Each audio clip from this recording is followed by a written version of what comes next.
Have you ever wondered what actually moves the massive flight control surfaces, the heavy landing gear, and the powerful brakes of a modern airliner cruising at 30,000 feet? Well, the answer lies in the aircraft's hydraulic systems. You can really think of them as the invisible, highly redundant, and just incredibly powerful muscles of the airplane. Today, we're going to completely decode the Airbus A320's hydraulic systems. We'll break down exactly how they work when everything is running perfectly, and maybe more interestingly, how they keep the plane flying safely when things go wrong. Okay, let's dive right into our flight plan for this explainer. We'll start with the normal anatomy, the three independent systems and their primary pressure sources. From there, we'll need the aircraft's backup superheroes, the PTU and the RAT. And finally, we're going to explore what happens during single system failures and the incredibly rare, high-stakes dual system failures. Starting with Section 1, the three independent systems, the green, blue, and yellow networks. So, on the A320, there are three continuously operating hydraulic systems, simply designated as green, blue, and yellow. And the absolutely crucial point you need to know here is that they operate completely independently. There is zero possibility of hydraulic fluid transferring from one system to another. They are totally, completely isolated, and they operate at a staggering normal pressure of approximately 3,000 psi. I mean, that is immense power. To manage that pressure safely, each system has its own reservoir for fluid storage and recirculation.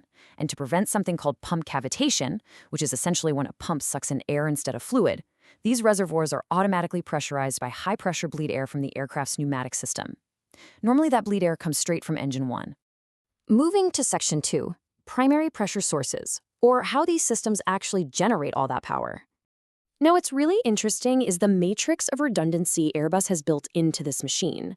The primary pressure source for the green system is a hydraulic pump driven directly by engine 1. Over on the yellow system, the primary source is an engine-driven pump powered by engine 2. But the blue system is unique. Its primary pressure source is actually an electric pump, and that activates automatically right after the first engine is started. So right off the bat, you've got three totally independent systems powered by three distinct primary sources. Which brings us to Section 3, the PTU, or Power Transfer Unit, the Power Sharing Bridge. So let's make sure we understand exactly what the PTU does, because it's fascinating. The PTU is a bidirectional unit that sits strategically right between the green and yellow systems. It essentially enables the yellow system to pressurize the green system, or vice versa. But remember our golden rule from earlier? No fluid mixing. The PTU transfers mechanical power only. It's really just using the fluid pressure from the working side to spin a mechanical shaft, which then pumps the fluid on the broken side. The fluids themselves never, ever touch. During normal operations, green and yellow just hum along independently at 3,000 psi. But if a pump fails and the pressure in one system drops, the PTU kicks in. It activates completely automatically if it senses a differential pressure greater than 500 psi between the green and yellow systems. It's super smart too. The aircraft's computer actually inhibits the PTU during engine start to prevent it from unnecessarily firing up while pressure is just naturally building. It's also inhibited for 40 seconds after cargo door operation. That's a built-in safety feature so the system doesn't accidentally pressurize the green system while ground crews are working right around the doors. Let's look at Section 4, the RAT, or ram air turbine, the ultimate backup. Because the PTU can only bridge the green and yellow systems, the blue system kind of needs its own backup. Enter the RAT. The ram air turbine is literally a small dropout propeller turbine that falls right out of the belly of the aircraft into the slipstream. It's coupled to a hydraulic pump that allows the blue system to function if normal electrical power is completely lost or if both engines fail. Oh, and it also provides hydraulic pressure to drive an emergency electrical generator. It's basically the ultimate lifeline to keep the aircraft controllable in a worst-case scenario. Deploying the RAT can happen in a few different ways. First, it drops automatically in flight if the aircraft loses power to AC bus 1 and 2. Second, pilots can deploy it manually for just hydraulic pressure using a push button on the overhead panel. And third, they can manually deploy it for both hydraulic and emergency electrical power via the emergency panel. And here is a wild little real-world quirk about the RAT. Once it's deployed in the air, the pilots cannot retract it. No way! It can only be stowed manually by maintenance personnel once the aircraft is completely safe and back on the ground. Before we get into the failure scenarios, let's briefly highlight a few unique quirks of the yellow system. Alongside its normal engine-driven pump, the yellow system has a backup electric pump that ground crews use to open the cargo doors. But what if that electric pump fails? Well, there's an actual physical hand pump located on the right side of the fuselage. Operating it takes two people. one to hold the door selector, and a second to vigorously pump the handle in what I imagine is a pretty intense impromptu upper body workout. Also, depending on the exact aircraft variant, like the A319 or certain A321s, the yellow system, rather than the green system, is actually responsible for powering the nose wheel steering. So we have three independent systems: cross-system mechanical bridges, electric pumps, and dropout turbines. With all this incredible redundancy built into the anatomy of the aircraft, what actually happens to the flight controls when a system fails at 30,000 feet? Let's pivot from anatomy to pathology. Section 5, Single System Failures, Testing the Redundancy.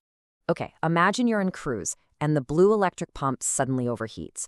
The pilots will follow the ECAM, the electronic centralized aircraft monitor, and they'll shut the blue system down entirely. That's a primary failure, but let's look at the actual result. Because of the brilliant overlapping engineering of the flight controls, the aircraft only loses spoiler pair number 3. The ailerons, elevators, and rudder, even though they lose their blue hydraulic jacks, they remain fully operational because they're being simultaneously powered by the green and yellow systems. The redundancy absorbs this completely. Now, what if the green system loses its fluid entirely? Say, a low fluid level in the reservoir. In this case, the whole green system is lost. And crucially, because there's no fluid left to pump, the pilots actually have to turn the PTU off. If they didn't, the PTU would literally spin itself to death trying to pressurize a totally empty system. Losing the green system is a much bigger deal.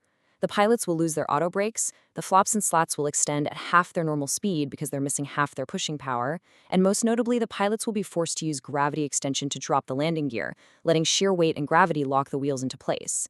But even with all that, the aircraft remains completely safe and controllable. Which brings us to Section 6, Dual System Failures, the Domino Effect. And this brilliantly illustrates the foundation for this final chapter. Dual failures are incredibly, exceedingly rare, but they place an intense workload on the pilots. Just look at the massive cascading effects for a simultaneous green and yellow system failure. The crew immediately gets a red land ASAP memo. Because they've lost both primary networks, they lose both engine thrust reversers, they completely lose autopilot, and they have to fly the aircraft manually in what's called direct law. That means no computer assistance smoothing out their stick inputs. They have to gravity extend the landing gear and use an alternate braking system powered by a special brake accumulator. It means a higher approach speed, a much longer landing distance, and frankly, incredible pilot skill. But even a blue and yellow failure has some totally fascinating protocols. If you lose blue and yellow, your green system, which is the heaviest lifter of the three anyway, is actually still working perfectly. It absolutely has the power to lower the landing gear normally. But the ECOM directs the pilots to gravity extend the landing gear anyway. Why?